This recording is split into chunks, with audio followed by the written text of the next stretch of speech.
সংস্কারের মাধ্যমে দেশে গণ অভ্যুত্থানের নতুন চার্টার তৈরি হবে বললেন প্রধান উপদেষ্টা। 4 সংস্কার কমিশনের প্রতিবেদন জমা। যেটা তখন এটা আমাদের বাংলাদেশ জাতি একটা সনদ, যে সনদ আমরা বুকে নিয়ে অগ্রসর। কিশোরগঞ্জে ছাত্র জনতার ওপর হামলার ঘটনায় সাবেক রাষ্ট্রপতি আব্দুল হামিদের বিরুদ্ধে মামলা। হাসিনা সহ আসামি 2 শতাধিক। চরমপন্থী নেতা হুজি শহীদ হত্যার প্রতিশোধ নিতেই খুলনার কাউন্সিলর টিপু খুন টোপ হিসাবে ব্যবহার করা হয় নারীকে। কিলিং মিশনে অংশগ্রহণকারী এই 3 জনকে আমরা অ্যারেস্ট করাতে আমাদের তদন্ত আরো বেগবান হবে। বাকি পূর্ণাঙ্গ তদন্ত না করা পর্যন্ত অনেক প্রশ্নের উত্তর হয়তো আমরা এখন দিতে পারবো না। 1 বছর পর দর্শনীয় স্থলবন্দর দিয়ে এলো ভারতের চাল। প্রথম চালানে এসেছে 2450 টন। দাম পড়েছে $490 করে।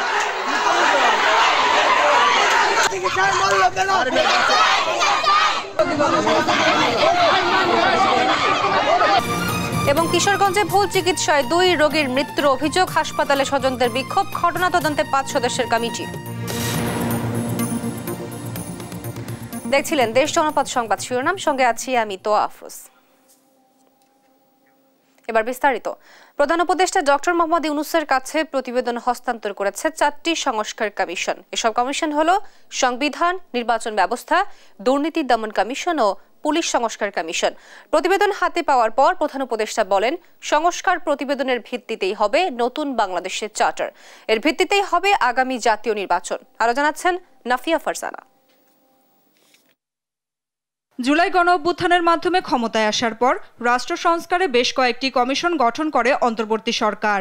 এর অংশ হিসেবে 2 ধাপে 11টি সংস্কার কমিশন গঠন করা হয়। প্রয়োজনীয় কার্যক্রম শেষে প্রতিবেদন জমা দিয়েছে 4টি সংস্কার কমিশন।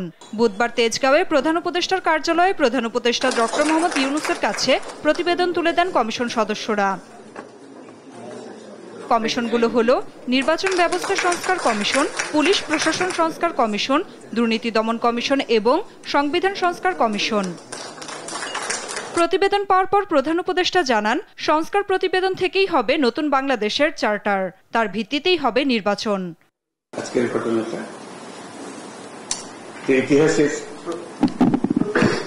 ইতিহাসের অংশ হয়ে থাকে, কারণ ইতিহাসের প্রবাহ থেকেই কমিশনগুলোর সৃষ্টি হয়েছে। এটা নতুন দেশ, নতুন বাংলাদেশ তৈরি করার স্বপ্ন নিয়ে এটার কাঠামো রচনা করার কাজ আপনাদের হাতে দিয়েছিলাম কমিশনের মাধ্যমে।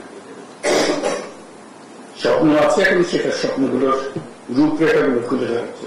কথাগুলো যে জাতির যে পুনরুত্থান হলো, যে স্বপ্ন নিয়ে পুনরুত্থান হলো, সে পুনরুত্থানকে আমরা ধারণ করতে পেরেছি। কমিশনের সদস্যদের উদ্দেশ্যে তিনি বলেন, নতুন বাংলাদেশ গড়ার স্বপ্ন কাঠামোর বড় একটি অংশই এই প্রতিবেদনে প্রতিফলিত হবে। সব কমিশনের প্রতিবেদন পাওয়ার পর এ নিয়ে রাজনৈতিক দলগুলোর সঙ্গে সংলাপে বসবে সরকার। নাফিয়া ফারজানা, দেশ টিভি, ঢাকা।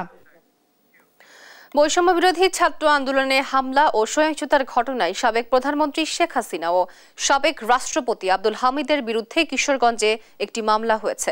গেল মঙ্গলবার বিকেলে কিশোরগঞ্জ সদর মডেল থানায় এই মামলা হয়। মামলার বাদী তহমুল ইসলাম আন্দোলনের সময় আহত হয়েছিলেন বলে এজাহারে দাবি করা হয়। মামলায় সাবেক রাষ্ট্রপতি আব্দুল হামিদ, সাবেক প্রধানমন্ত্রী শেখ হাসিনা সহ 124 জনকে আসামি করা হয়েছে। এতে অজ্ঞাত পরিচয়ে আসামি করা হয়েছে আরো 200 জনকে।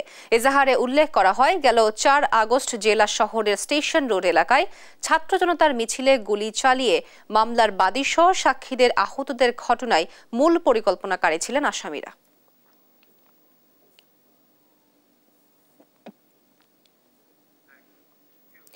চুয়াডাঙ্গায় দর্শনায় পৌঁছালো ভারত থেকে আমদানি করা 24,500 মেট্রিক টন চাল। মঙ্গলবার রাত 10:30টার দিকে ভারতের গেদে বন্দর দিয়ে 42 ওয়াগানের রেলপথে এই চাল দর্শনা রেলবন্দর ইয়ার্ডে এসে পৌঁছায়।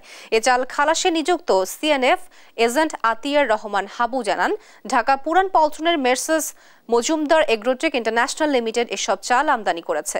এবছর ভারত থেকে 1,59,000 মেট্রিক টন চাল আমদানি করবে বাংলাদেশ সরকার, যেটার প্রথম চালান দেশে ঢুকলো মঙ্গলবার রাতে।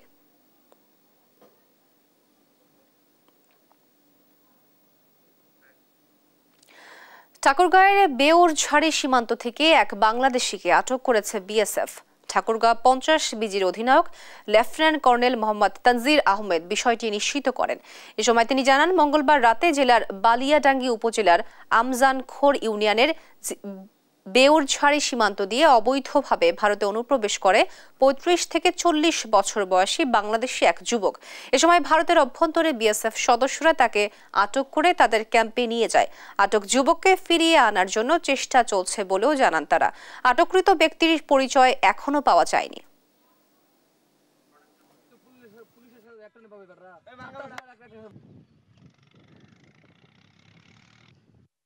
সে শূন্যরেখা অতিক্রম করে ভারতের অভ্যন্তরে, ভারতের ভিতরে থেকে আটক।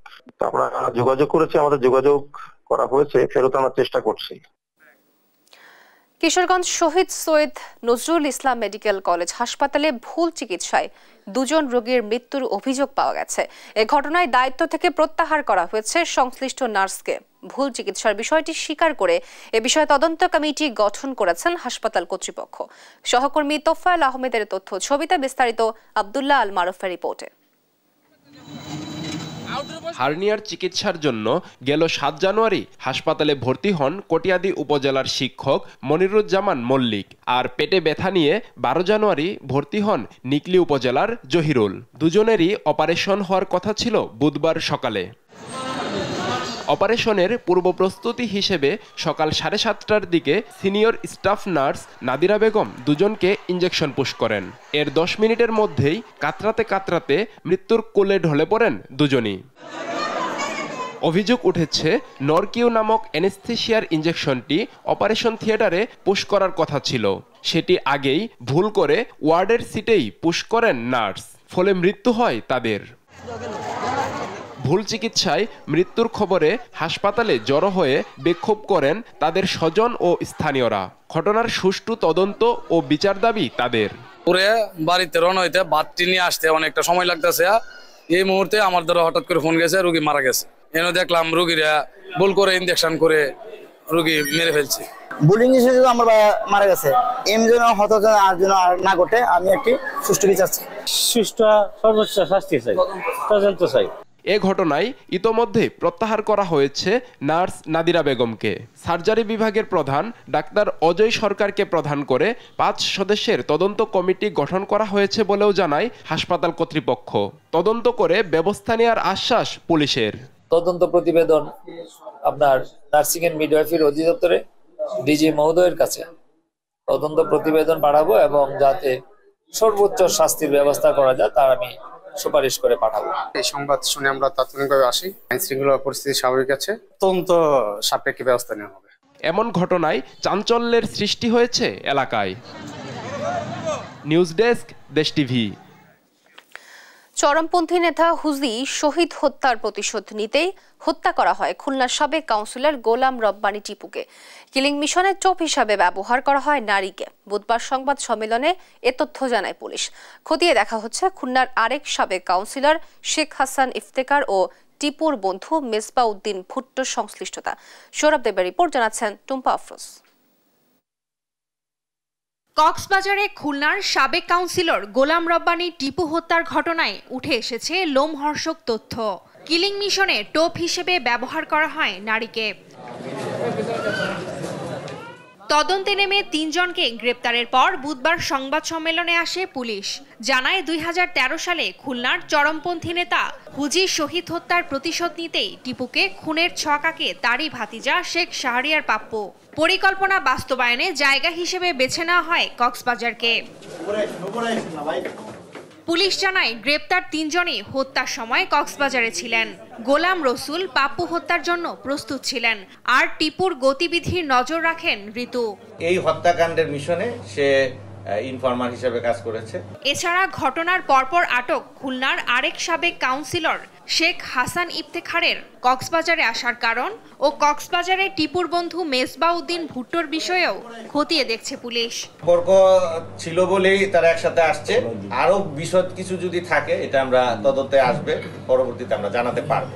এর আগে গেল 9 জানুয়ারি কক্সবাজার সমুদ্র সৈকতের সি গার্ল পয়েন্টে গুলি করে হত্যা করা হয় খুলনা সিটি কর্পোরেশনের সাবেক কাউন্সিলর ও স্বেচ্ছাসেবক লীগ নেতা গোলাম রব্বানী টিপুকে।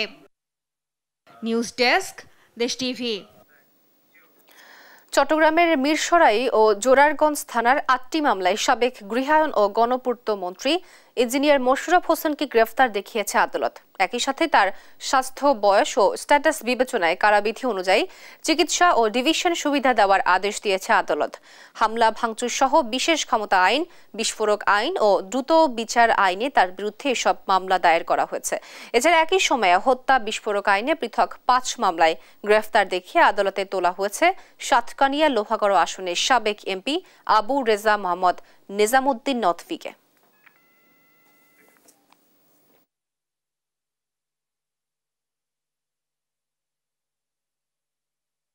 বাগেরহাটে অবৈধ স্থাপনার কারণে সময় বাড়িয়েও বিষখালী নদী পুনর্খনন শেষ করতে পারছে না পানি উন্নয়ন বোর্ড। অবৈধ দখলদারদের দাবি, নদীর জমি না জেনে ক্রয় করে বাড়িঘর করেছেন, তাই উচ্ছেদের আগে ক্ষতিপূরণ চান তারা। পানি উন্নয়ন বোর্ড বলছে শেষ নোটিশ দেওয়া হয়েছে, অবৈধ স্থাপনা সরিয়ে না নিলে উচ্ছেদ করে খনন কাজ চালিয়ে নেওয়া হবে। সহকর্মী এস.এস. সোহানের রিপোর্ট, জানাচ্ছেন সালমা জাহান। বাগেরহাটের মোরেলগঞ্জ ও কচুয়া উপজেলা দিয়ে বয়ে গেছে বিষখালী নদী। দীর্ঘদিন খনন না করা ও অবৈধ দখলে মৃতপ্রায় নদীটি, ফলে পানির অভাবে ফসলি জমিতে সেচের সংকট দেখা দেয়। আর্থিকভাবে ক্ষতিগ্রস্ত হতে থাকে নদী পাড়ের বাসিন্দারা। দুর্ভোগ লাঘবে 2019 সালে নদীটি পুনঃখননের প্রক্রিয়া শুরু হয়। দরপত্র আহ্বান শেষে 2023 সালে প্রায় 45 কোটি টাকা ব্যয়ে 24 কিলোমিটার নদী খননে আদেশ দেয় বাগেরহাট পানি উন্নয়ন বোর্ড। নির্ধারিত সময়ে অধিকাংশ জায়গা খনন করা হলেও দুই উপজেলার সীমান্তবর্তী রামচন্দ্রপুর ও সাগরকাঠি এলাকায় অবৈধ স্থাপনার কারণে খনন কাজ বাধাগ্রস্ত হচ্ছে। এতে মাত্র 1 কিলোমিটার খাল খননে আরো 6 মাস সময় বৃদ্ধি করা হয়। তবে সিএস রেকর্ড অনুযায়ী খাল খননের দাবি জানান স্থানীয় বাসিন্দারা। আমরা উপরস্থ কর্মকর্তাদের এবং উপরস্থ যারা আছেন ওনাদের কাছে আমাদের দাবি যে আমাদের এই খাল খননে কোনো ধরনের কোনো বিঘ্ন তারা না ঘটায়। আমরা চাই যে সুন্দরভাবে এই খালটা যেভাবে কাটতে হয়, ওই ঘর যদিও থাকে তাদের যদি শিডিউলি থাকে যে ভাঙিয়ে দিতে হবে, ভাঙতে হবে। এদিকে অবৈধ দখলদাররা দাবি করেন সরকারি কোষাগারে জমির অনুকূলে খাজনা দেন তারা, উচ্ছেদের আগে তাদের ক্ষতিপূরণ দিতে হবে। নদী হবে জানি না, ঘর বানছি আমরা, সরকারের দলিল দিছে, রেকর্ডও দিছে, আমরা বাড়ি বিডে বেচকে একটু আইয়ে যে পোতা রাখছি। এবারে আমরা একটা মসজিদ করছি, একটা ছোট রুম করছে, একটা কাঠের ঘর আছে, আর আমার 10টা দলিলের জমি সব খালে চলে যাচ্ছে। আমরা এই জমির খাজনা দিছি, রেকর্ড করছি, সবকিছুই করছি। নোটিশ প্রদান ও মাইকিং করার পরেও খনন কাজে বাধাগ্রস্ত হচ্ছে বলে জানান এই সহকারী প্রকৌশলী। সিএস ম্যাপ অনুযায়ী ডিমার্কেশনও করে দেওয়া হয়েছে তাদের এখানে, তারা বিভিন্নভাবে বাধা দিচ্ছে। এই বাধা দেওয়ার কারণে আমাদের কাজ এখন আমরা কাজে প্রতিবন্ধকতা সৃষ্টি হয়েছে। দখলদাররা স্থাপনা না সরালে আইন অনুযায়ী উচ্ছেদ সম্পন্ন করা হবে বলে জানায় পানি উন্নয়ন বোর্ড। কয়েকটি পরিবার আমাদের ওই নদী দখল করে আছে, তারা আমাদের খনন কাজে বাধা প্রদান করছে। উচ্ছেদ করতে পারলে আমরা সুন্দরভাবে খালটি নদীটি খনন করতে পারবো এবং খনন করতে পারলে আমাদের যে নদী খননের উদ্দেশ্য সেটা অব্যাহত থাকবে। খনন সম্পন্ন হলে কচুয়া ও মোরেলগঞ্জের কৃষকদের মুখে আবারও হাসি ফুটবে, এমন প্রত্যাশা সবার। নিউজ ডেস্ক, দেশ টিভি। কথা বলছেন দুর্নীতি দমন কমিশন সংস্কার কমিশনের প্রধান ডক্টর ইফতেখারুজ্জামান। আমরা সরাসরি চলে যাচ্ছি সেখানে। ইতিমধ্যে যেটুকু জানাতে চাই, আমাদের প্রতিবেদনের যে আজকে 4টি কমিশনের প্রতিবেদন জমা হয়েছে, এই 4টি কমিশনের প্রতিবেদনের সারসংক্ষেপ আজকে বিকেল 5টায় সংশ্লিষ্ট ওয়েবসাইটগুলোতে প্রকাশিত হবে এবং একই সাথে সরকারের ক্যাবিনেট ওয়েবসাইট, সেখানে 4টি প্রতিবেদনই প্রকাশিত হবে। পুরো প্রতিবেদন পরবর্তীতে সিদ্ধান্ত নেবে সরকার এবং তদ অনুযায়ী প্রকাশের সিদ্ধান্ত গৃহীত হবে। আমি আপনাদেরকে এর মধ্যে আমাদের কার্যক্রমে আপনাদের মধ্যে অনেকেই আমাদের সাথে কাজের উপরে আগ্রহ মোটামুটি সবাই প্রকাশ করেছেন, আমাদের সাথে আমাদেরকে ফলো করেছেন, ট্র্যাক করেছেন, সহায়তা করেছেন। আপনারা জানেন যে আমরা যে সমস্ত অংশীজনের সাথে কথা বলেছি, আমাদের কাজের অংশ হিসেবে, আমাদের গবেষণা এবং তথ্য সংগ্রহ অংশ হিসেবে তার মধ্যে অনেকেই ছিলেন যারা গণমাধ্যমের সহকর্মীবৃন্দ, যারা দুদক বিট করেন তার বাইরেও অনেক গণমাধ্যম কর্মী এবং বিভিন্ন সংস্থার প্রতিনিধিগণ ছিলেন। সেই বিস্তারিত বিষয়ে যাব না, আমরা সংশ্লিষ্ট প্রতি যা বোঝায় তাদের সমস্যা আলোচনা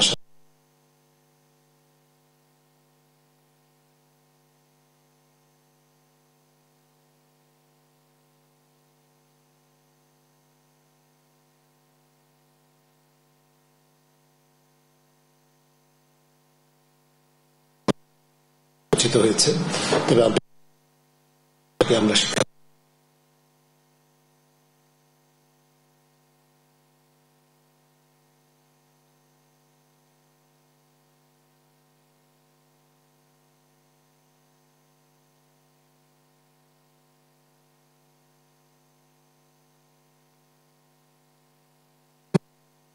সংক্ষেপে একটি করে কপি আপনাদের হাতে হস্তান্তর করা হবে, যদিও 5টার সময় আমাদের ওয়েবসাইটে এটি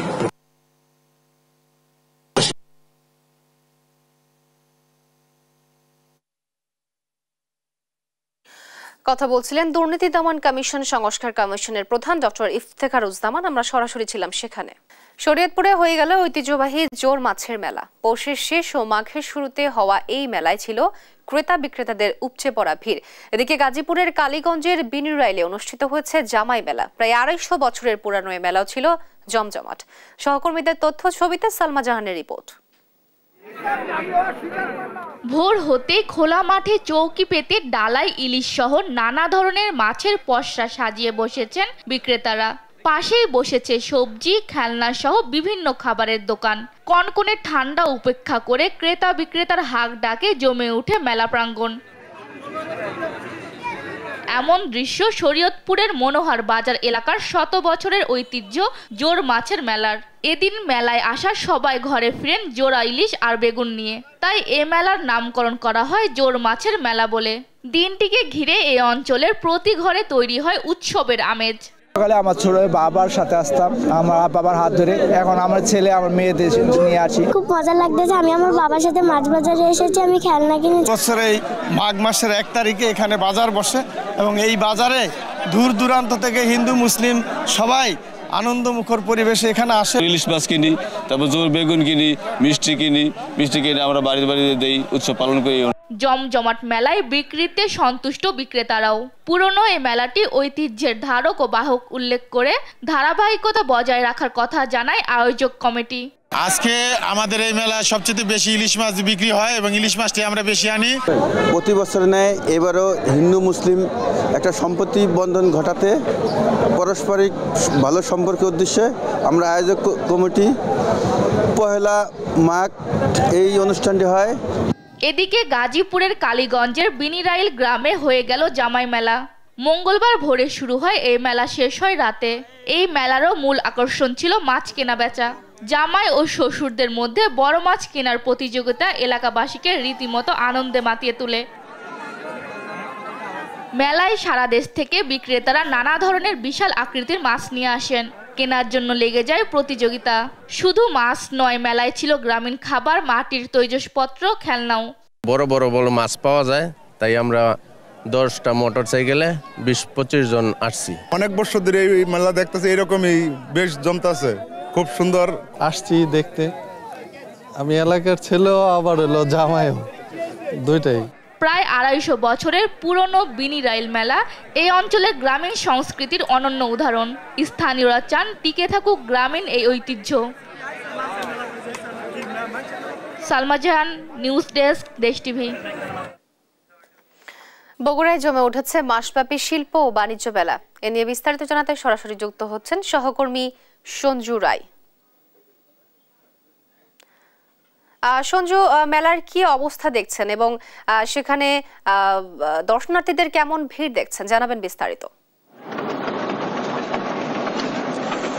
বগুড়ায় শুরু হওয়া মাসব্যাপী শিল্প বাণিজ্য মেলা কিন্তু শুরু থেকেই বেশ জমে উঠেছে। মেলার 80টি স্টল এবং 6টি প্যাভিলিয়নে আজ মেলার দ্বিতীয় দিনে আজকে আমরা দেখেছি ছোট বড় সকল বয়সী মানুষের প্রাণবন্ত উপস্থিতি। ছোটদের জন্য যে রকম কিডস জোন সহ বিভিন্ন বিনোদনের মূলক বিভিন্ন গেমের ব্যবস্থা রাখা হয়েছে, তেমনি বগুড়ায় বসে বগুড়ার মানুষ কিন্তু এখন খেতে পাচ্ছে চাঁপাই নবাবগঞ্জের বিখ্যাত ঐতিহ্যবাহী কালাই রুটি, হাঁসের মাংস।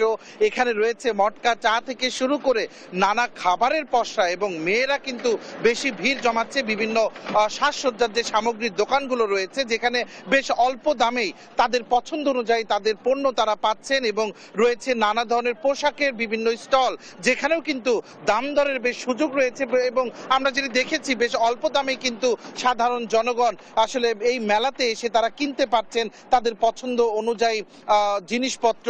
এবং মেলার যেটি সবচেয়ে মূল যে আকর্ষণটি সেটি হচ্ছে এই মেলায় কিন্তু ঢুকলে 80টি স্টলে তারা সব ধরনের বাহারি তাদের চাহিদা অনুযায়ী যা যা প্রয়োজন তা কিন্তু পাচ্ছে, যে কারণে বগুড়া আসলে শিক্ষা, সংস্কৃতি, শিল্প সব দিক থেকে সমৃদ্ধ হলেও এই শহরে কিন্তু আসলে বিনোদনের জায়গাগুলোর খুবই সংকট, যে কারণে শহরের যারা সাধারণ মানুষ তারা কিন্তু দিন শেষে একটিবার হলেও এই মেলায় কিন্তু এসে ঘুরে যাচ্ছে। আমরা একটু সরাসরি কথা বলবো এই মেলার আয়োজকদের একজন, ব্রাদার্স কর্পোরেশনের স্বত্বাধিকারী ওয়াহিদুল আরিফের সাথে, যে এবারের মেলায় আপনারা সৃজনশীল এবং ব্যতিক্রম কোনো আয়োজন রেখেছেন কিনা।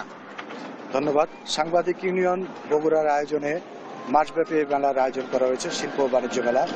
বেসিক্যালি দেশের ক্ষুদ্র এবং একদম নিম্ন পর্যায়ের যে কুটির শিল্পের যে উদ্যোক্তারা আছে তাদের পণ্যের প্রসার, বিপণন এবং প্রচারের জন্য এই মেলাটার আয়োজন করা হয়েছে। আপনারা দেখতে পাচ্ছেন মেলায় 80টি স্টল আছে এবং অনেক প্যাভিলিয়ন রয়েছে।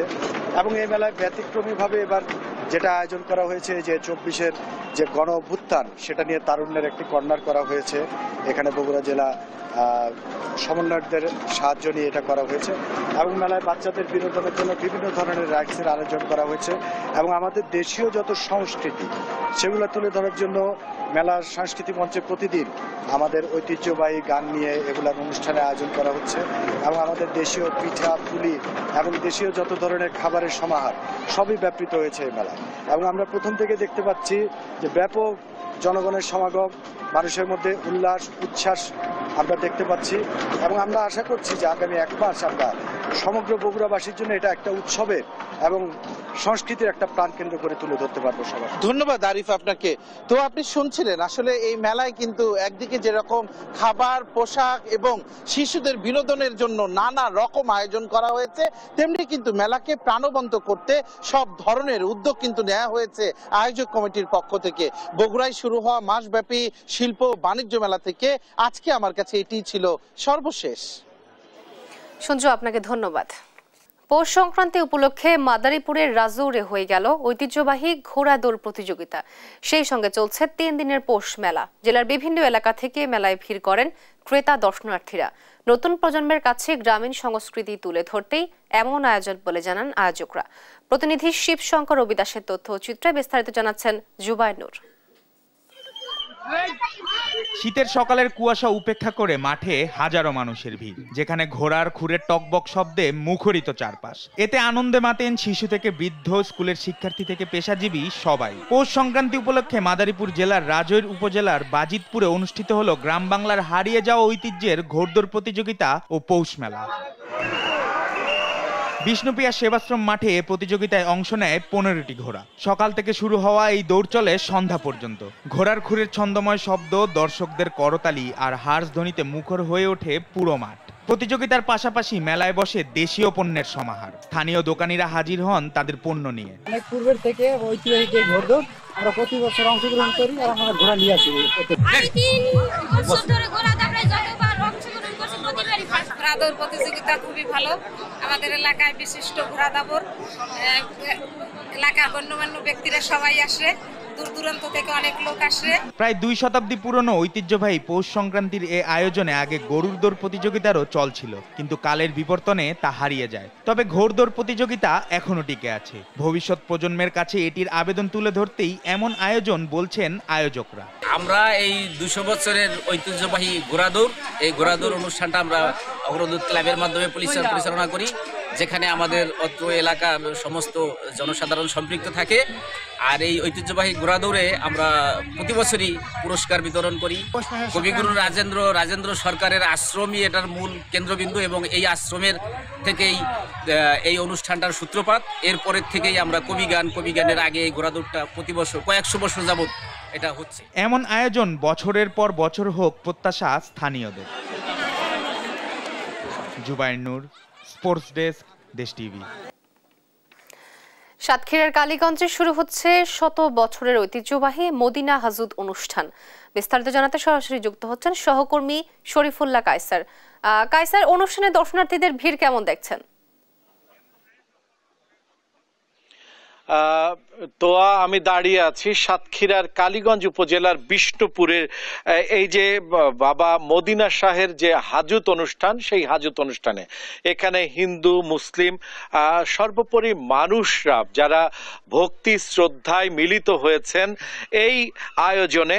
এখানে এই মুহূর্তে শত শত মানুষ উপস্থিত আছেন। এই আয়োজন কিন্তু আরো বেশি বেড়ে যাবে যখন সন্ধ্যা থেকে রাত, যত রাত হবে তত এখানে সকাল থেকেই অনেক মুরগি জবাই করা হয়েছে। মূল প্রার্থনা পর্ব এখন শুরু হচ্ছে এবং এখানে সনাতন ধর্মাবলম্বী ভাই বোন সবাই উপস্থিত আছে। আপনি একটু এই আয়োজন সম্পর্কে একটু জানতে কথা বলছি। আমাদের বিষ্ণুপুর বাবুর বাড়ির বাবা মদিনা সাহেবের এই হাজত প্রতি বছর পয়লা মাঘে অনুষ্ঠিত হয়ে থাকে। এখানে আমরা বাবা মদিনা সাহেবকে কায় মনোবাক্যে ডেকে থাকি। আমরা ছোটবেলার থেকে একই কায়দায় ডেকে আসছি। আমাদের বাচ্চাদেরকেও আমরা একই শিক্ষা দিয়ে থাকি। আমরা আমাদের মনের যত বাসনা তার কাছে আমরা প্রার্থনা করলে আমরা পেয়ে যাই। আমাদের সকল বিপদ আপদ থেকে বাবা মদিনা সাহেব আমাদেরকে জাগ্রত করে রেখেছেন। বিষ্ণুপুর বাবুর বাড়ির আমরা যে কয় ঘর আছি, আমাদের সবার প্রাণ ওই বাবা মদিনা সাহেব। আমরা তাকে আশা করে, তাকে ভরসা করেই আমরা সমস্ত জায়গায় চলে থাকি। বিগত 300 বছর যাবত এই ঐতিহ্য বহন করে আজ এই দিনে এসে আমরা পৌঁছেছি। আমাদের পূর্বপুরুষ থেকে আমরা যেভাবে দেখে আসছি আমরা সেইভাবে শিখেছি। আমাদের বাচ্চাদেরকে আমরা একই শিক্ষা দিতে পারছি বলে মনে করি এবং আগামীতেও যেন এমনিভাবে এর ধারাবাহিকতা বজায় থাকে, এর জন্য আমরা যথাসাধ্য চেষ্টা চালিয়ে যাচ্ছি। হ্যাঁ, আমরা একটু কি করলেন? আমি 300 বছর ধরে এই বাবুর বাড়ির মদিনের হাজত আমার দাদা দিয়েছে, আমার আব্বা দিয়েছে। এখন আমার 55 বছর বয়স, এখন আমি দিচ্ছি। বহুত মুরগি জবি করি বা বহুত কাজ কাম এই বাবুদের বাড়ি হিন্দু মুসলমান মুসলিম একসঙ্গে হইয়া এই অনুষ্ঠানটা পয়লা মাঘে। হ্যাঁ, যেমনটি শুনছিলাম তো, এই যে ছোট ছোট শিক্ষার্থীরা উপস্থিত আছে তারা মানত করেছে যে দেশের জন্য মানুষের জন্য তারা এই মানত করছে এবং তারা শিক্ষা সংস্কৃতিকে এগিয়ে নিতে চায়, এই কৃষ্টিকে এগিয়ে নিতে চায় এবং এখানে বাংলাদেশে এই যে হিন্দু মুসলিম সর্বোপরি সব মানুষ যারা একত্রিত হয়েছে এবং একটু পরে তাদের নেতৃত্বে আল্লাহ আল্লাহ বলে প্রত্যেকে চিৎকার করে উঠবেন, ধ্বনি তুলবেন এবং শ্রদ্ধা জানাবেন। এই হাজত অনুষ্ঠানটি তাদের আলোচনা অনুযায়ী এটি বাংলাদেশে একটি একমাত্র আয়োজন যেখান থেকে এই বাবা মদিনা শাহের হাজত অনুষ্ঠানটি এই এই জমিদার বাড়ি, বিষ্ণুপুর জমিদার বাড়ি থেকে অনুষ্ঠিত হয়ে থাকে। এই ছিল সর্বশেষ। তোয়া, সাতক্ষীরা থেকে হাজত অনুষ্ঠান সম্পর্কে বিস্তারিত জানাচ্ছিলেন আমাদের সহকর্মী শরীফুল্লাহ কায়সার। শেরপুরে সরিষা আবাদের পাশাপাশি মৌ চাষে স্বপ্ন দেখছেন স্থানীয় মৌলারা। এ বিষয়ে বিস্তারিত জানাতে সরাসরি যুক্ত হচ্ছেন সহকর্মী মুজাহিদুল ইসলাম। মুজাহিদ, মৌ চাষ নিয়ে কি বলছেন মৌলারা, জানাবেন বিস্তারিত। জি, আপনাকে ধন্যবাদ জানাচ্ছি। এই মুহূর্তে আমি শেরপুর থেকে বলছি যে এখানে আপনার মাধ্যমে জানাতে চাই যে শেরপুরে 19,068 হেক্টর জমিতে এবছর সরিষা আবাদ হয়েছে এবং এখানে কৃষি বিভাগের তথ্য মতে আমরা জেনেছি যে সেই সাথে 912টি বাক্সে এখানে মধু চাষও হচ্ছে। বোয়ালরা ব্যস্ত সময় পার করছেন এই মুহূর্তে। আমি যদি এই মুহূর্তে আপনাদেরকে দেখাই যে আমার পিছনে ঠিক সরিষা আবাদের যেই বিস্তীর্ণ একটি জায়গা জুড়ে সরিষা আবাদ হচ্ছে, ঠিক এর সামনেই কিন্তু এখানে মোয়ালরা তারা কিন্তু মৌ চাষি যারা আছেন তারা কিন্তু আসলে এখানে ব্যস্ত সময় পার করছে। ঠিক আমার পিছনে বিস্তীর্ণ একটি হলুদের সমারোহ।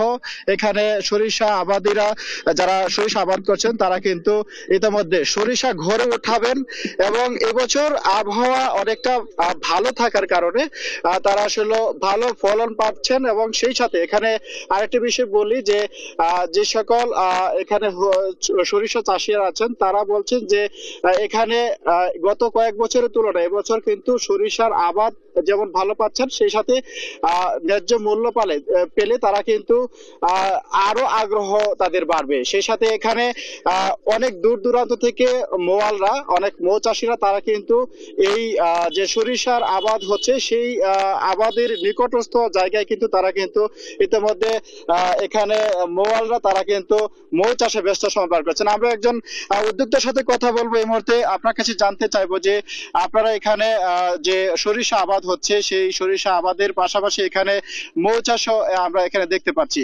সব মিলে এই মৌ চাষ এবং হচ্ছে সরিষা আবাদ সম্পর্কে একটু আমাদের ধারণা দিবেন। ধন্যবাদ ভাইয়া। এই বছর আমরা এখানে এই সরিষা ফুলের মাঠে অলমোস্ট এটা মিড টাইম চলতেছে। আমরা আমাদের বক্স থেকে এবছর পরিবেশটা মোটামুটি ভালো ছিল, আবহাওয়া আমরা মোটামুটি 15 কেজি পেয়ে গেছি অলরেডি একটা বক্স থেকে। আমাদের টার্গেট হচ্ছে 20 কেজি। ইনশাল্লাহ আরো একটা মাঠ রয়েছে, আমরা ওটাতে শেষ করতে পারবো। তো একটা মাঠে যদি আসলে আমরা মৌয়ালরা আমরা যেখানে যাই, আমরা আসলে কিন্তু কৃষকদের জন্য এটা অনেক বেশি উপকার হয়, কারণ মৌমাছি যেখানে আছে সেখানে পরাগায়নটা হলে 20% ফলন বেশি হয়। সেক্ষেত্রে এই অঞ্চলে এইবার হয়তো সরিষা ফলনটা অনেক বেশি ভালো হবে, আমি এইটাই আশা ব্যক্ত করতেছি। জি, যেমনটি শুনছিলেন আসলে এখানে যারা মধু চাষ করছেন তাদের সাথেও আসলে যে বিষয়টা জানতে পেরেছি যে আসলে এখানে মধু চাষিরাও এখানে কৃষি সেক্টরে তারা অবদান রাখছেন এবং এই এলাকাকে অর্থাৎ শেরপুরকে তারা কৃষিতে সমৃদ্ধ করছেন। এই ছিল আমার কাছে সরিষা আবাদ এবং মৌ চাষের সর্বশেষ তথ্য। আপনাকে ধন্যবাদ। শেরপুর থেকে সরাসরি যুক্ত ছিলেন আমাদের সহকর্মী মুজাহিদুল ইসলাম। এ ছিল এখনকার দেশ জনপদ সংবাদ। পরের বুলেটিন দেখার আমন্ত্রণ রইল। ধন্যবাদ।